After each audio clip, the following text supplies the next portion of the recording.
Bienvenue dans l'entretien de l'intelligence économique, l'émission consacrée aux acteurs de la mondialisation. Passable, c'est l'appréciation donnée aux universités françaises dans les grands classements mondiaux. Trop petites, pas suffisamment internationalisées, pas assez de publications en anglais. Bref, nos universités désertent les premières places de ces palmarès. Alors certaines s'organisent et se regroupent pour être plus fortes ensemble. C'est le cas de Paris Sciences et Lettres, plus connu sous l'acronyme PSL, Research University. Je reçois d'ailleurs son président Thierry Coulon. Bonjour. Bonjour. Alors PSL, c'est 25-26 établissements, dont le Collège de France, Normal Sup, les Beaux-Arts, etc. 19 000 étudiants. C'est ça la bonne taille pour ces classements ? Je ne suis pas certain que ce soit la bonne taille. C'est une bonne taille, ça c'est sûr.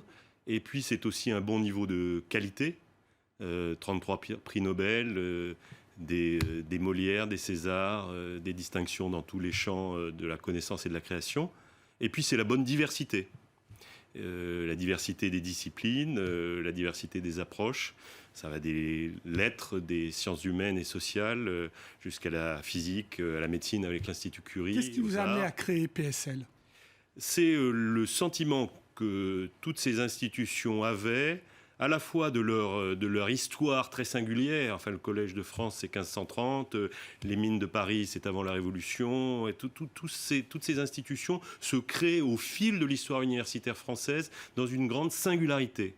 Mais elles comprennent au XXIe siècle qu'elles comprennent deux choses. D'une part, que si elles veulent faire mieux que survivre, et si elles veulent rentrer dans le grand jeu mondial, eh bien, il faut travailler ensemble. Et c'est ensemble que nous allons nous présenter à Columbia, à Cambridge, à New York University, à Berkeley, toutes universités avec lesquelles nous avons des accords. Et c'est nouveau.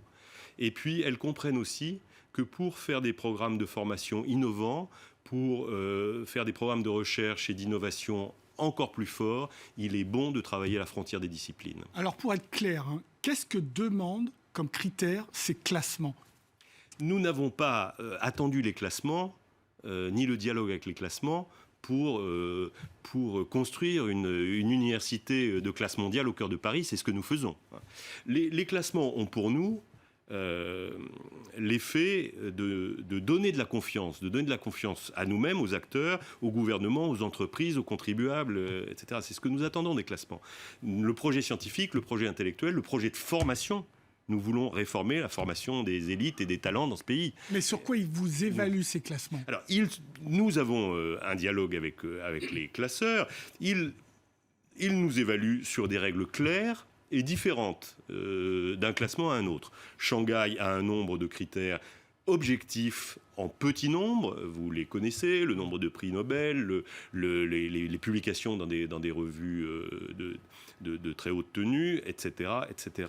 Le Times Higher Education tient compte de la réputation. Leiden est un classement qui s'intéresse uniquement aux résultats en termes de recherche. Et QS ? Peu importe. Et QS tient aussi compte de la réputation. Ce sont des mixtes différents. Nous ne changerons pas les classements. Nous pouvons simplement être attentifs à ce qu'ils nous prennent bien en compte, à ce qu'ils ne se trompent pas. Il y a récemment eu un dialogue intéressant avec Shanghai à ce sujet. Ils avaient oublié un certain nombre de nos publications. Nous n'allons pas baser nos choix scientifiques là-dessus, notre politique scientifique là-dessus. Alors pour autant, on va voir ce que donnent ces classements. Oui. D'abord, ce premier tableau. Sur tous ces classements, disons les trois principaux, Shanghai, QS et Time Higher Education, le résultat, il est là. Regardez.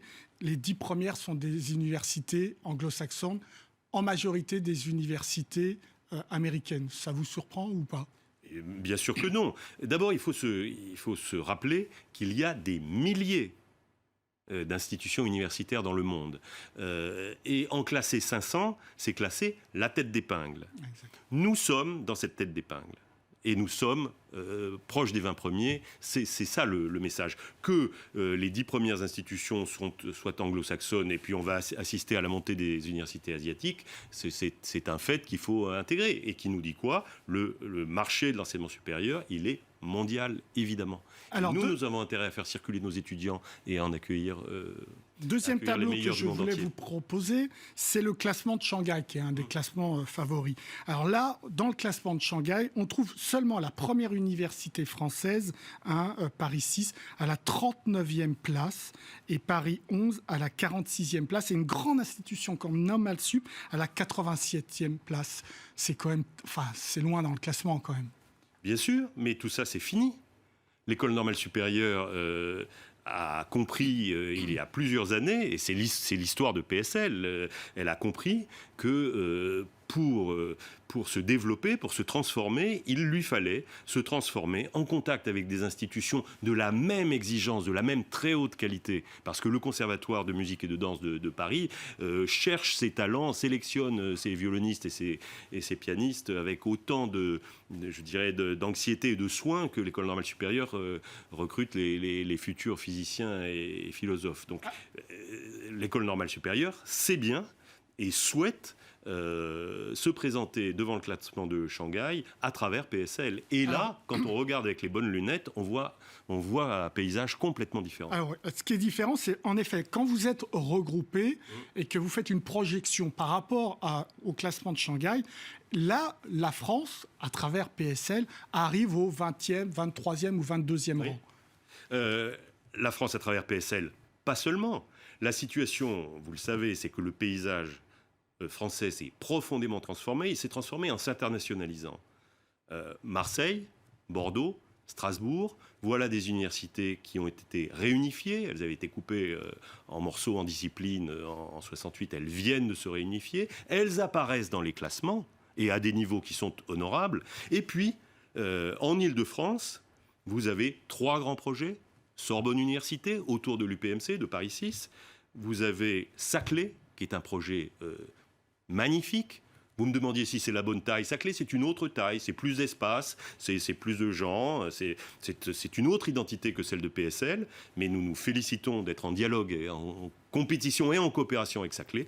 PSL, c'est au cœur de Paris, sur un espace magnifique et assez concentré, qui est le quartier latin et puis quelques autres sites dans Paris, un ensemble d'institutions absolument magnifiques qui ont décidé, une fois de plus, de se transformer, d'habiter au XXIe siècle et d'habiter dans le monde. Mais le fait que le paysage se soit simplifié et fasse apparaître quelques grands acteurs, ça change tout en France. Et ce qu'on va voir, c'est qu'on apparaît PSL, Saclay, Sorbonne Université, très haut dans le classement, pour finalement...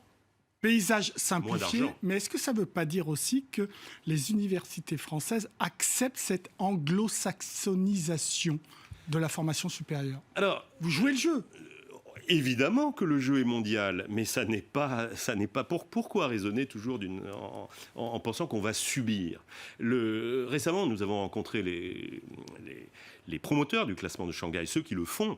C'était une journée que nous avions organisée avec les autres universités franciliennes, enfin les autres alliances franciliennes, et puis aussi un certain nombre de projets en province. Et la manière dont la journée s'est conclue, c'est que le professeur Cheng, qui fait trembler la planète entière, nous a dit, au fond, vous pouvez promouvoir un modèle qui n'est pas le modèle anglo-saxon. Et ça, c'est magnifique. C'est-à-dire que notre identité, une fois de plus, notre histoire, nous pouvons la porter, mais pour ça, il faut la transformer. Alors, est-ce que c'est possible avec des droits d'inscription qui sont quasi dérisoires, surtout quand on les compare aux droits d'inscription aux États-Unis, en Grande-Bretagne ou en Asie?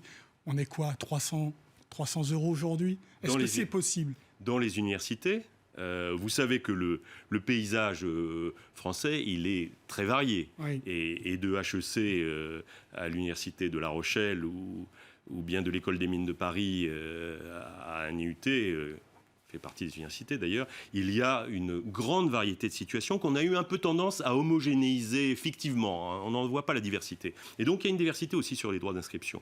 Et il y a une diversité d'ailleurs au sein de PSL. Nous, ce que nous avons à dire, c'est de rappeler que l'enseignement supérieur coûte cher. Oui. Il coûte cher parce que c'est très important. Et ce coût, quelqu'un doit l'assumer. Et ça doit être l'État et la société, parce que le fait d'avoir des gens mieux formés qui pourront innover demain, c'est important pour tout le monde.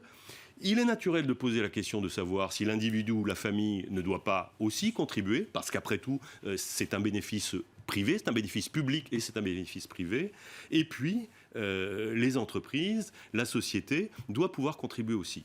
Notre attitude, d'abord, c'est de dire que c'est un grand débat démocratique qui devra être mené, qu'il y a des évolutions possibles. Une fois de plus, Dauphine est, d'une certaine manière, adopte une position très intéressante de ce point de vue-là, en ayant à la fois des droits d'inscription plus réalistes. Ils sont loin d'être les droits d'inscription américains, mais ils sont plus réalistes, et en même temps, ça n'interdit pas une politique sociale, une politique d'ouverture sociale. Je voudrais vous dire un mot, d'ailleurs, là-dessus. Nous avons un premier cycle qui s'appelle le CPES, qui prend le meilleur des classes prépa et le meilleur des premiers cycles universitaires, et qui comporte 43% de boursiers. Alors avec des taux bas, des droits d'inscription bas, mais voilà, on a accompli une grande mission. Donc le défi est possible avec des droits d'inscription qui ne sont pas ces droits d'inscription anglo-saxons. En tout cas, la question est posée. Merci beaucoup Thierry Collomb pour cet entretien. Il est terminé, mais comme d'habitude, vous pouvez le retrouver sur france24.com. En attendant, restez avec nous car évidemment, l'information continue sur France 24. Au revoir.